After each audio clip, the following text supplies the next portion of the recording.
হিজরতের রাত। আপনারা শুনছেন না যে আল্লাহর নবী মক্কার থেকে মদিনায় হিজরত করছে? আপনারা তো সবাই শুনছেন। আল্লাহর নবী আবু বকর সিদ্দিককে বলছে, আবু বকর সিদ্দিক একটা কথা বলে, কি বলে, আল্লাহর হুকুম হয়েছে আমি মক্কা ছেড়ে মদিনাতে যাওয়া লাগে, আর আবু বকর তুমি আমার সঙ্গের সাথী হওয়া। আবু বকর সিদ্দিক বলছে, ইয়া রাসূলুল্লাহ ঠিক আছে। হাদিসে পাওয়া যায় যেই দিন আল্লাহর নবী রাত্রে যায় আবু বকর সিদ্দিককে ডাক দিছে, আবু বকর দরজা খুলো আমি আসছি। আবু বকর সিদ্দিক লগালগ আল্লাহর নবী বলে আবু বকর 1 সেকেন্ডও দেরি করে নাই, দরজা খুলছে। আল্লাহ নবী জিজ্ঞাসা করছে, আবু বকর তুমি কি বাইরে ছেড়ে বাড়াইছিলা নাকি? বলে কেন? বলে আমি ডাক দিলাম আর তুমি দরজা খুললা।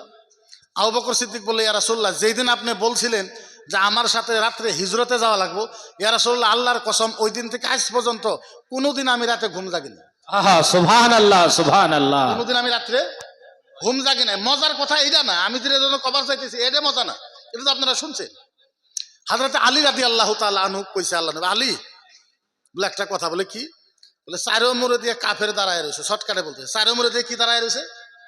কাফের দাঁড়ায় রয়েছে তলোয়ার নিয়ে, আমাকে মারবে। আল্লাহ জিবরাইল পাঠাইছিল, আমারে কয়ে গেল। আলী একটা কথা বলে, কি?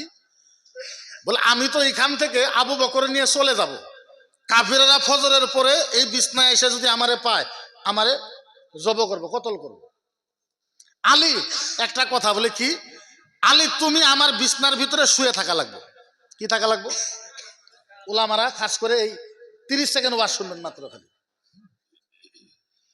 আল্লাহর নবী আলীরে কইলে, আলী তুমি আমার বিছনার ভিতরে শুয়ে থাকা লাগবে। আলী বলছে, ইয়া রাসূলুল্লাহ ঠিক আছে। আল্লাহর নবী তার সাথে আরেকটা কথা বলছে, আলী তুমি যে হয়ে থাকবা বেনা, কিন্তু কাফেররা আমারে যদি আয় না পায় তোমারে কিন্তু পাইব। আলী এই যে একটা কথা তোমারে কয়ে যায়, তোমার কাছে কিছু আমানত দিয়ে যায়। আমানত বুঝেন তো? কিছু সোনা আর রূপা দিয়ে যাবো, বেনা সকালে উঠে ওই ওই ওই ওই ওই ওই মানুষটারে সোনা রূপা তুমি দিয়ে দিবা বেনা সকালে, আর কইবা আল্লাহর নবী চলে গেছে, এই রূপা সোনার নবীর ধারা ছিল, আমি তোমাকে ধারা মারিয়ে দিলাম, আল্লাহর নবী ওইগুলো দিয়ে গেছে।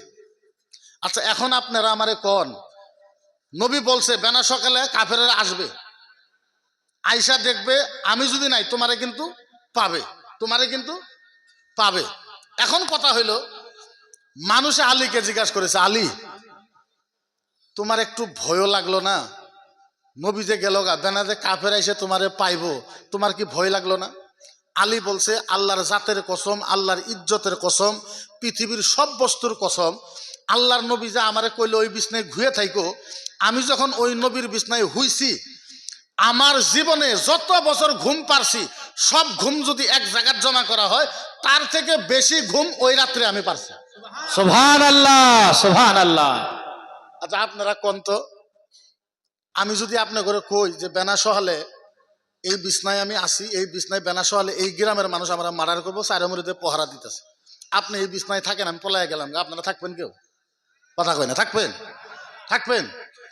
আলীরা জিজ্ঞাসা করছে, কেন কেন এত ঘুম হইল, কেন এত ঘুম হইল, আর তোমার ভয় ডর কিছু লাগলো না? আলী তখন বলছে, না আমার ভয় ডর কিচ্ছু লাগে না। বলে কেন? বলে বিখামসিন আলফে সানাতিন ওয়া আরশুহু আলাল মাই, আমার কোনো ভয় ডর কেন লাগে না? বলে কেন? মরণের ভয় হয় নাই? বলে মরণ আমার হবেই না, মরণ আমার, কথা কয় না, মরণ আমার হবে না। বলে কেন মরণ হবে না? বলে আল্লাহর নবী আমারে কয়ে গেছে, এই জন্যই আমার ঘুম হয়েছে, আল্লাহর নবী আমারে কয়ে গেছে যে বেনা সকালে উঠটা এই সোনা সালা মেরে দিবা, এই রূপা কালা মেরে দিবা, এই রূপা জলিলে দিবা। আল্লাহর নবী যখন কইছে তুমি এইখানে বস্তু বেলেগের কাছে দিবা, গতিকে আল্লাহর নবীর কথা মিথ্যা হইতেই পারে না। সারা পৃথিবীর কাফের যদি এক জায়গায় হয়, নবী কইছে বেনা সকালে আমি নিজে যাওয়া লাগবো, পৃথিবীর কোনো শক্তি নাই যে আমারে মারবার পর। আহা সুবহানাল্লাহ সুবহানাল্লাহ। পৃথিবীর কোনো শক্তি নাই যে আমারে মারবার পাবো, কারণ নবী কইছে। কারা কইছে? কথা কয় না, কারা কইছে? কারা কইছে? নবী কইছে, আলী তুমি সোনা রূপা অমুক অমুক অমুক অমুক অমুক অমুক অমুক অমুক মানুষের দিও। নবী যদি কইছে, নবীর কথা তো মিছা হবে না।